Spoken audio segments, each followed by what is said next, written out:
নমস্কাৰ আমি Bongaigaon district social service এছ'চিয়েশ্যনৰ তৰফৰ পৰা যোৱা 26 জুলাই তাৰিখে আমি শিৱসাগৰৰ বানমুখৰ পাটৰ গাঁৱলৈ আমি গৈছিলোঁ আৰু বান সাহায্য দিবৰ বাবে আৰু বহুতো আমাৰ এক্সপিৰিয়েঞ্চ হ'ল গোটেইখিনি লাহে লাহে আপোনালোকক জনাম আজিৰ এই প্ৰেছ বিবৃতিৰ জৰিয়তে মই পোনপ্ৰথমে আমাৰ বঙাইগাঁও ডিস্ট্ৰিক্ট ছ'চিয়েল ছাৰ্ভিচ এছ'চিয়েশ্যনৰ প্ৰতিজন সদস্যক মই কাটৰেৰে ধন্যবাদ জ্ঞাপন কৰিছোঁ তেওঁলোকৰ যি ডেডিকেশ্যন তেওঁলোকৰ সহায় আৰু সহযোগিতাৰে আমি অকল 1.5 দিনত পইচা আৰু সামগ্ৰীসমূহ মানুহৰ পৰা কালেক্ট কৰি বিভিন্ন প্ৰতিষ্ঠানৰ পৰা কালেক্ট কৰি আমি শিৱসাগৰলৈ গৈছিলোঁ আৰু আমাক সহায় আৰু সহযোগিতাৰ হাত আগবঢ়োৱাৰ বাবে বঙাইগাঁৱৰ প্ৰতিজন ব্যক্তিক এজন চানাৱালাৰ পৰা প্ৰতিটো ব্যৱসায়ী প্ৰতিষ্ঠানলৈ আমি ধন্যবাদ জ্ঞাপন কৰিছোঁ প্ৰতিজন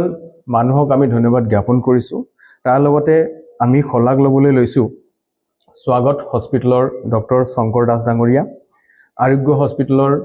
ডক্টৰ প্লাৱন মজুমদাৰ ডাঙৰীয়া লোৱাৰ আছাম হস্পিটেলৰ ডক্টৰ ইতেশ বৰদলৈ ছাৰ আস্থা মাল্টি স্পেচিয়েলিটি হস্পিটেলৰ অনিল প্ৰসাদ আৰু লগতে লোৱাৰ আছাম হস্পিটেলৰ মেনেজাৰ প্ৰতীক নাথ ডাঙৰীয়াক আমি ধন্যবাদ জ্ঞাপন কৰিছোঁ বঙাইগাঁও পুলিচ এডমিনিষ্ট্ৰেশ্যনক আমি ধন্যবাদ জ্ঞাপন কৰিছোঁ তেখেতসকলেও আমাক সহায়ৰ হাত আগবঢ়াইছে অনুদান দিছে ডক্টৰ শ্ৰমিক দেৱ তেখেতক ধন্যবাদ জ্ঞাপন কৰিছোঁ বঙাইগাঁও ডিস্ট্ৰিক্ট এডমিনিষ্ট্ৰেশ্যন বঙাইগাঁও জিলা প্ৰশাসনে আমি তেখেতসকলৰ লগত আলোচনা কৰি নাজিৰা CDC ডিস্ট্ৰিক্ট কমিশ্যনাৰ অফিচত আমি ফোন কৰি আমি বিভিন্ন আমি আলোচনাৰ মাধ্যমেৰে আমি বানমুখ পাটগাঁৱলৈ যাবলৈ সক্ষম হৈছিলোঁ fire and emergency services Bongaigaon ডিষ্ট্ৰিক্টৰ দয়াল চক্ৰৱৰ্তী ডাঙৰীয়াক তেখেতক মই বিশেষভাৱে ধন্যবাদ জ্ঞাপন কৰিছোঁ আৰু সৰুৰ পৰা ডাঙৰ ব্যৱসায় প্ৰতিষ্ঠান অটোমোবাইলছ প্ৰতিষ্ঠান গোটেইসকলক মই ধন্যবাদ জ্ঞাপন কৰিছোঁ আৰু বিশেষকৈ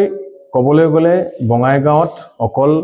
বঙাইগাঁও ডিস্ট্ৰিক্ট ছ'চিয়েল ছাৰ্ভিচ এছ'চিয়েশ্যনে নহয় আমাৰ দৰে কেইবাটাও সংস্থাই যি পদক্ষেপ হাতত লৈছে তেখেতসকলক মই শলাগ ল'ব বিচাৰিছোঁ আমাৰ সন্মানীয় বিধায়িকা আৰু সাংসদ ডাঙৰীয়াই তেওঁৰ গোটেই টীম লৈ আজি যাত্ৰা কৰিছে আৰু মানুহে মানুহৰ বাবে এটি টীম অনুদান ইতিমধ্যে দিছে শিল্পী সমাজ বঙাইগাঁৱৰ শিল্পী সমাজে ইতিমধ্যে বান সাহায্যৰ বাবে তেওঁলোকে আগবাঢ়ি আহিছে আছু বঙাইগাঁও ডিস্ট্ৰিক্ট বঙাইগাঁও জিলাৰ ছাত্ৰ সংস্থাক মই ধন্যবাদ জ্ঞাপন কৰিছোঁ গ্ৰেটাৰ বঙাইগাঁও প্ৰেছ ক্লাবক ধন্যবাদ জ্ঞাপন কৰিছোঁ IMA Bongaigaon Indian medical association Bongaigaon শাখাক ধন্যবাদ জ্ঞাপন কৰিছোঁ লগতে ৰবিনহুড আৰ্মি তেখেতসকলেও এই বান সাহায্যৰ বাবে কাম আৰম্ভ কৰিছে আৰু সাৰথী ছ'চিয়েল ছাৰ্ভিচ গ্ৰুপকো মই ধন্যবাদ জ্ঞাপন কৰিছোঁ লগতে ষ্টৰীয়ে যি কাম হাতত লৈছে তেখেতক আমি ধন্যবাদ জ্ঞাপন কৰিছোঁ এতিয়া আহোঁ আমাৰ এই যাত্ৰা শিৱসাগৰৰ বানমুখ পাটগাঁৱলৈ যেতিয়া আমি গৈছিলোঁ আমি দেখা পালোঁ যে বিশেষকৈ কিছুমান এনেকুৱা ধৰণৰ ঠাই আছে য'ত মানুহ যোৱাটো সুগমযোগ্য নহয় আমি এটা ৰিস্ক লৈ তালৈ গৈছিলোঁ আৰু আমাৰ গাড়ী লগতে আমাৰ ট্ৰাক আমি গোটেইখিনি সামগ্ৰী লৈ যেতিয়া আমি সোমাইছিলোঁ প্ৰথম পৰ্যায়ত আমি বহুত মানুহ দেখিছিলোঁ যিসকলে হয়তো সাহায্য ইতিমধ্যে পাইছে তেওঁলোকেও সাহায্য ল'বলৈ আমাৰ কাষলৈ দৌৰি আহিছিল কিন্তু আমি বিচাৰিছিলোঁ আমি এটা ঠাইত যাওঁ যি ঠাইত সাহায্যৰ জৰুৰী আছে সহায়ৰ জৰুৰী আছে সেয়েহে আমাৰ মাজত সঞ্জীৱ ৰায় ডাঙৰীয়া